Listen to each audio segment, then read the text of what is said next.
Inilah Injil suci menurut Lukas. Para pemungut cukai dan orang-orang berdosa biasanya datang kepada Yesus untuk mendengarkan Dia. Maka bersungut-sungutlah orang-orang Farisi dan ahli-ahli Taurat, katanya, Ia menerima orang-orang berdosa dan makan bersama-sama dengan mereka. Maka Yesus menyampaikan perumpamaan ini kepada mereka. Ada seorang mempunyai 2 anak laki-laki. Kata yang bungsu kepada ayahnya, "Bapa, berikanlah kepadaku bagian harta milik kita yang menjadi hakku."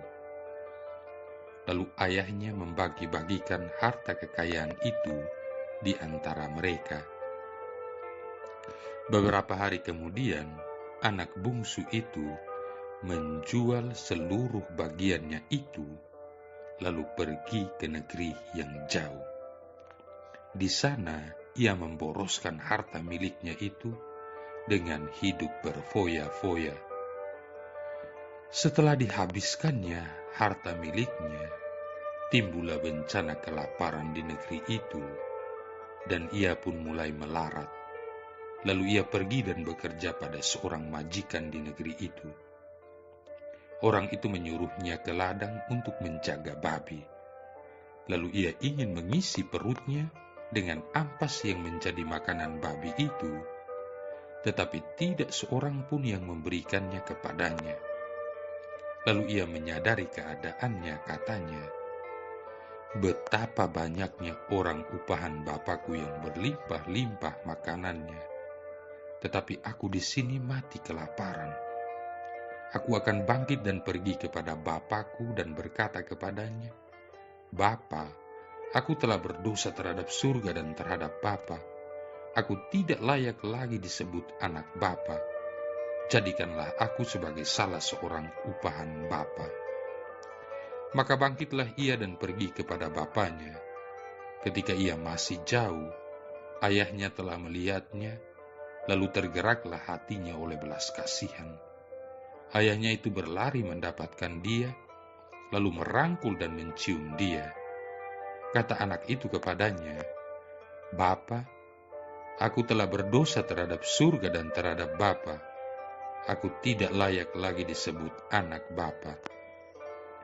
Tetapi ayah itu berkata kepada hamba-hambanya, "Lekaslah bawa kemari jubah yang terbaik, dan pakaikanlah kepadanya. Kenakanlah cincin pada jarinya dan sepatu pada kakinya. Dan ambillah anak lembu tambun itu, sembelilah dia, dan marilah kita makan dan bersuka cita. Sebab anakku ini telah mati dan menjadi hidup kembali. Ia telah hilang dan didapat kembali." Maka mulailah mereka bersukaria. Tetapi anaknya yang sulung berada di ladang.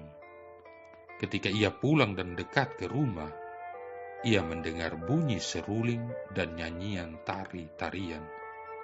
Lalu ia memanggil salah seorang hamba dan bertanya kepadanya, "Apa arti semua itu?" Jawab hamba itu, "Adikmu telah kembali, dan ayahmu telah menyembelih anak lembu tambun, karena ia mendapatkan kembali anak itu dengan selamat." Maka marahlah anak sulung itu dan ia tidak mau masuk. Lalu ayahnya keluar dan berbicara dengan dia.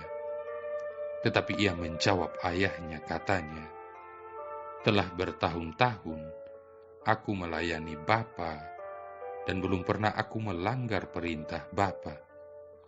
Tetapi kepadaku belum pernah Bapa memberikan seekor anak kambing pun untuk bersuka cita dengan sahabat-sahabatku.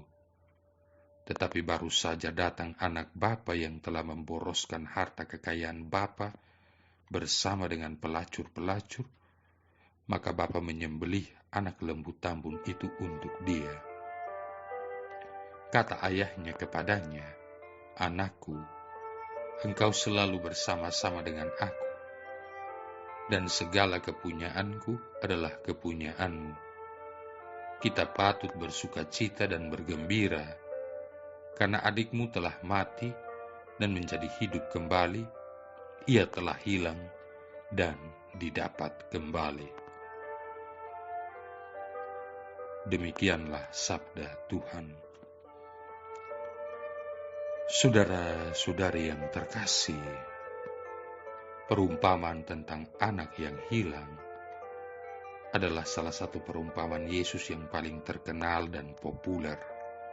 Dari zaman ke zaman, para kudus gereja dan para komentator kitab suci telah mempertimbangkannya dari banyak sudut yang berbeda satu sama lain. Ada yang melihat dari sudut pertobatan si anak bungsu dan kembalinya dia kepada sang ayah. Ada yang melihat tentang sikap membenarkan diri sendiri si anak sulung dan kemarahannya, atau dari sudut pandang cinta kasih sang bapa kepada kedua orang anaknya. Namun pendekatan yang paling biasa untuk memandang cerita ini adalah sebenarnya dari sudut si bapa. Karena bagaimanapun juga, perumpamaan ini sebenarnya berisi mengenai cinta kasih seorang bapa yang tidak ada batasnya kepada anak-anaknya, tidak hanya tentang keterpurukan si anak bungsu atau penolakan si anak sulung. Apabila kita memandang cerita ini dari sudut pandang sang bapa, maka kita akan memperoleh gambaran tentang hati Allah, hati yang dipenuhi dengan cinta kasih yang tidak terbatas bagi kita masing-masing, meski kita adalah anak-anaknya yang sudah berdosa dan jauh hilang tersesat. Saudara-saudari yang terkasih, bayangkanlah betapa besar kasih Bapa Surgawi terhadap diri kita. Begitu besar kasihnya, sehingga dia memberikan kehendak bebas kepada kita masing-masing untuk mengasihi dia atau menolak dia. Ini adalah pilihan kita. Bahkan jika kita memilih untuk menolak dia serta segala kehendaknya dan mengalami konsekuensi-konsekuensi dosa kita, Allah tetap mengasihi kita dan dengan penuh kerinduan tetap menantikan kita kembali kepadanya. Pada saat kita sadar akan kedosaan kita, lalu bertobat dan kembali kepadanya, Dia ada di sana menunggu kita. Dan Allah tidak menunggu sampai kita berubah secara lengkap, karena Dia tidak mencari kesempurnaan dari diri kita. Allah hanya ingin agar kita datang menghadapnya dengan hati yang bertobat, hati yang remuk redam, penuh penyesalan. Saudara-saudari yang terkasih, sekali kita memutuskan untuk kembali kepada Allah, Dia akan datang berlari menemui kita, bahkan ketika masih berada cukup jauh dari dirinya. Allah sangat senang pada fakta bahwa kita telah memilih untuk kembali kepadanya. Dia tidak menuntut kita harus membuktikan bahwa kita pantas berada di hadapannya. Satu-satunya hal yang penting bagi Allah adalah bahwa kita pernah mati dalam dosa kita, namun sekarang hidup melalui darah Yesus yang Maha Kudus. Diri kita jauh lebih penting bagi Bapa Surgawi ketimbang apapun yang telah kita lakukan. Kasih-Nya dan kerahiman-Nya begitu besar, sehingga tidak ada dosa yang tidak mau diampuninya. Maka yang patut kita renungkan, maukah kita kembali kepadanya, atau kita tetap memilih mengikuti jalan kita sendiri? Saudara-saudari yang terkasih, berikut ini adalah kisah pertobatan seorang pemimpin triad Hong Kong. Triad salah satu organisasi kriminal besar yang berbasis di Hong Kong. Pengaruh mereka selalu tersembunyi di dalam kegelapan. Hal terburuk dalam triad adalah pengkhianatan. Siapapun yang melakukannya akan mati. Demikian ungkap Teddy Hung, mantan pemimpin triad Hong Kong, mengawali kisah hidupnya. Dalam organisasi triad ini, Teddy memimpin bisnis pencucian uang, obat-obatan terlarang, prostitusi, dan segala bisnis ilegal lainnya. Harta dan kekuasaan Teddy miliki. Kemanapun ia bepergian, Teddy selalu mendapatkan layanan yang terbaik. Di awal berdirinya, Triad mendapat dukungan dari pemerintah Taiwan sebagai alat bertahan dari serangan Cina. Saya dapat mengatakan bahwa Triad sangat tegas dan memiliki sistem yang sangat terorganisir. Ketika saya pertama bergabung, tujuan saya ingin menjadi orang yang sangat spesial dan hebat. Dan jalan tercepat untuk mencapai hal tersebut pada waktu itu adalah lewat jalan mafia dan organisasi triad. Mungkin orang-orang berpikir bahwa orang yang mau bergabung dengan triad adalah orang yang tidak punya karakter. Namun sebenarnya saya pastikan orang-orang di dalam triad adalah orang-orang yang berkarakter dan bukan orang sembarangan. Orang merasa takut kepada triad karena apa yang kami lakukan selalu dalam kegelapan, dan kami semua memiliki integritas dalam menjaga rahasia sehingga orang takut dan hormat kepada kami. Demikian kata Teddy Hung. Semua anggota organisasi diberi kode nomor, dan nomor saya 415. Tugas saya memimpin setiap operasi di lapangan. Saya berurusan dengan perekrutan orang, menyelesaikan setiap masalah anggota di lapangan, dan memikirkan bagaimana memperluas jaringan. Ungkap Teddy Hung mengisahkan peranannya dalam organisasi triad. Teddy berada di puncak kekuasaan, namun bukan berarti ia lepas dari masalah. Ada polisi dari Inggris beberapa kali selalu datang dan mengganggu bisnis kami. Hong Kong waktu itu masih di bawah kekuasaan Inggris, sehingga polisi itu menggunakan kekuasaannya untuk menangkap aku terlebih dahulu, kata Teddy. Namun penjara tidak pernah bisa menghalangi sepak terjang Teddy dalam memimpin organisasi triad. Teddy mengurus semua bisnisnya dari penjara. Saya dipenjara di sebuah penjara yang sudah terbengkalai, sehingga yang pertama saya lakukan adalah merenovasi penjara itu agar menjadi tempat yang lebih baik untuk saya tinggali. Saya mengeluarkan banyak uang sehingga saya dapat berbisnis obat-obatan dan melanjutkan bisnis saya di penjara, kisah Teddy.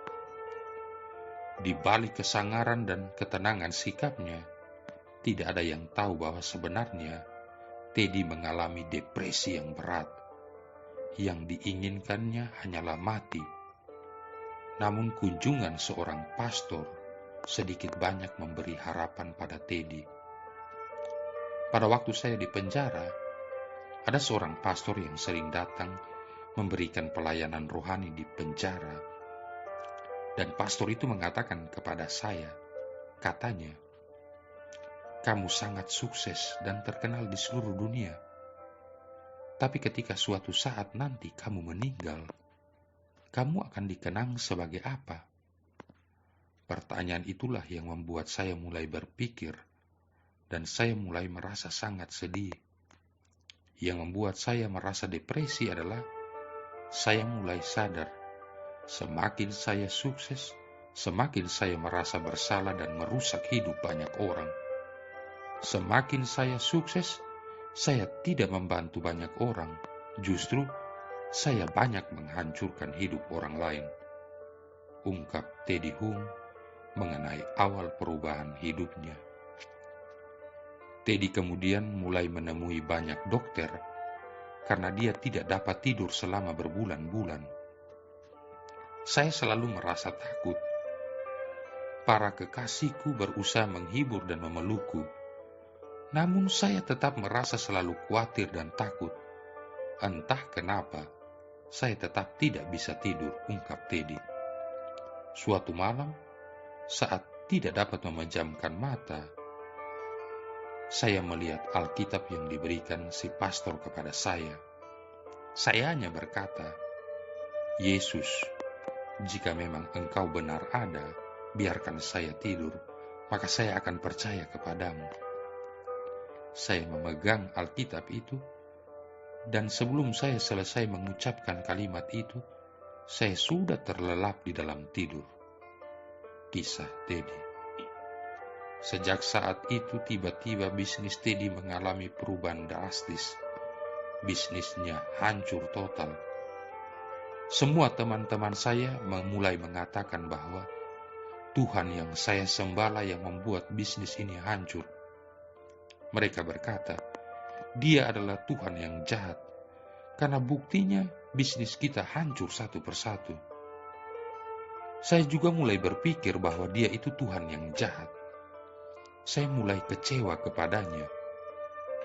Disitulah saya menjadi bingung, saya harus memilih yang mana. Jika percaya Tuhan, bisnis hancur. Tidak percaya Tuhan, saya tidak bisa tidur. Ungkap Teddy mengisahkan persimpangan iman yang dialaminya. Kemudian seorang teman memberikan kalimat pencerahan kepadanya. Teman saya berkata, "Andai kamu memiliki anak, akankah kamu mengizinkan anakmu melakukan bisnis seperti yang kamu lakukan? Jika kamu terus berbisnis seperti itu, kamu akan menuju neraka. Ini adalah bukti bahwa Tuhan mengasihi saya," ungkap Teddy. Bukan hal yang mudah untuk melepaskan semua bisnis dan teman-teman kerja saya. Namun saya terus memohon kepada Tuhan untuk memberikan hidup yang baru dan pekerjaan baru. Dan Tuhan membuktikan, perlahan tapi pasti, saya akhirnya mampu melakukan sebuah bisnis yang bersih, ujar Teddy. Teddy menutup semua bisnis lamanya dan merintis sebuah bisnis yang baru, sebuah klinik kesehatan elektrik di berbagai belahan dunia. 10 tahun sudah saya belajar bergantung pada Tuhan, dan sepanjang waktu itu banyak hal hebat terjadi dalam hidup saya. Saya dulu merasa hati saya seperti terikat dengan rantai yang sangat berat. Rasanya sekarang semua ikatan itu terlepas dan saya bebas. Kisah Teddy mengungkapkan kebesaran Tuhan dalam hidupnya. Marilah berdoa. Allah Bapa kami sumber cahaya mulia, di dunia ini kami sudah Kau perkenankan mencicipi hidup surgawi. Semoga terang-Mu membimbing kami seumur hidup, hingga akhirnya kami memasuki cahaya-Mu yang abadi. Demi Yesus Kristus Putra-Mu Tuhan dan pengantara kami, yang bersama dengan Dikau dan Roh Kudus hidup dan berkuasa, satu Allah sepanjang segala masa. Tuhan memberkati kita sekalian, Bapa, Putra, dan Roh Kudus.